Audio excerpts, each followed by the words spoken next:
What follows is a reading of the chapter The Symphony from Herman Melville's novel Moby Dick.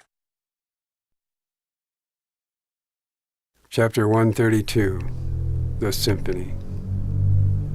It was a clear, still blue day. The firmaments of air and sea were hardly separable in that all-pervading azure. Only the pensive air was transparently pure and soft, with a woman's look, and the robust and manlike sea heaved with long, strong, lingering swells, as Samson's chest in his sleep. Hither and thither on high glided the snow-white wings of small, unspeckled birds. These were the gentle thoughts of the feminine air. But to and fro in the deeps far down in the bottomless blue rushed mighty leviathans, swordfish and sharks. These were the strong, troubled, murderous thinkings of the masculine sea. But though thus contrasting within, the contrast was only in shades and shadows without. Those two seemed one. It was only the sex, as it were, that distinguished them. Aloft, like a royal czar and king, the sun seemed giving this gentle air to this bold and rolling sea, even as bride to groom. And at the girdling line of the horizon, a soft and tremulous motion, most seen here at the equator, denoted the fond, throbbing thrust, the loving alarm with which the poor bride gave her bosom away. Tied up and twisted, gnarled and knotted, with wrinkles haggardly firm and unyielding, his eyes glowing like coals that still glow in the ashes of ruin. Untottering Ahab stood forth in the clearness of the morn, lifting his splintered helmet of a brow to the fair girl's forehead of heaven. O immortal infancy and innocence of the azure, invisible winged creatures that frolic all around us, sweet child of air and sky, how oblivious were ye of old Ahab's close-coiled woe. But so have I seen little Merriman and Martha, laughing-eyed elves, heedlessly gambol around their old sire, sporting with a circle of singed locks, with crew on the marge of that burnt-out crater of his brain. Slowly crossing the deck from the scuttle, Ahab leaned over the side and watched how his shadow in the water sank and sank to his gaze, the more that he strove to pierce the profundity. But the lovely aromas in that enchanted air did at last seem to dispel for a moment the cankerous thing in his soul. That glad, happy air, that winsome sky did at last stroke and caress him. The stepmother world, so long cruel, forbidding now, threw affectionate arms around his neck. It did seem to joyously sob over him, as if over one that, however willful and erring, she could yet find it in her heart to save and to bless. From beneath his slouched hat, Ahab dropped a tear into the sea. Nor did all the Pacific contain such wealth as that one wee drop. Starbuck saw the old man, saw him, how he heavily leaned over the side, and he seemed to hear in his own true heart the measureless sobbing that stole out of the center of the serenity around. Careful not to touch him or be touched by him, he yet drew near to him and stood there. Ahab turned. Starbuck, sir. Oh, Starbuck, it is a mild, mild wind and a mild-looking sky. On such a day, very much such a sweetness as this, I struck my first whale, a boy harpooner of 18. 40 years ago. 40 years of continual whaling. 40 years of privation and peril and storm time. 40 years on the pitiless sea. For 40 years has Ahab forsaken the peaceful land. For 40 years to make war on the horrors of the deep. Aye, and yes, Starbuck, out of those 40 years I have not spent 3 ashore. When I think of this life I have led, the desolation of solitude it has been, the mason-walled town of a captain's exclusiveness, which admits but small interest to any sympathy from the green country without.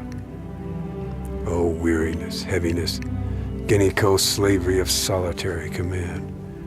When I think of all this, only half suspected, not so keenly known to me before, and how for 40 years I have fed upon dry, salted fare, fit emblem of the dry nourishment of my soul.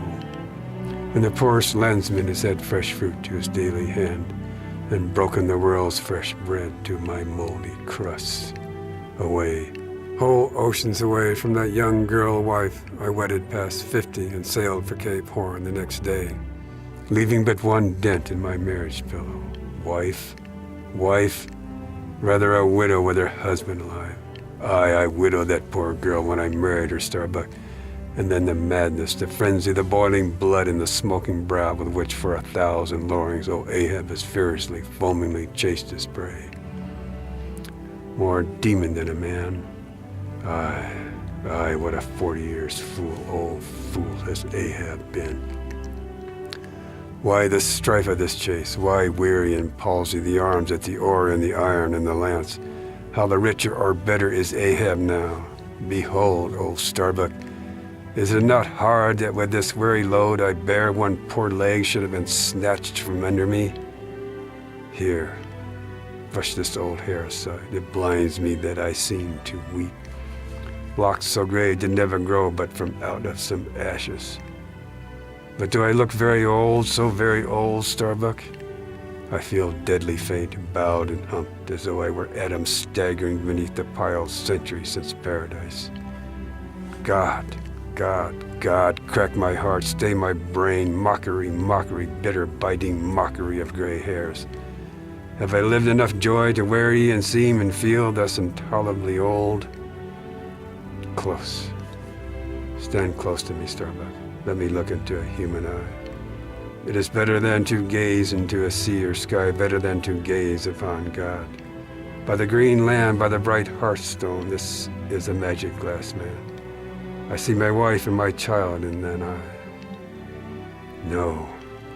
No, stay on board, lower not when I do.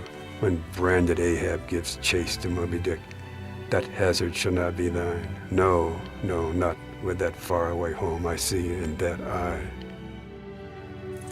Oh, my captain, noble soul, grand old heart after all, why should anyone give chase to that hated fish? Away with me, let us fly these deadly waters, let us home.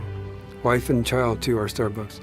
Wife and child of his brotherly, sisterly, playfellow youth, even as I and Sir are the wife and child of thy loving, longing, paternal old age.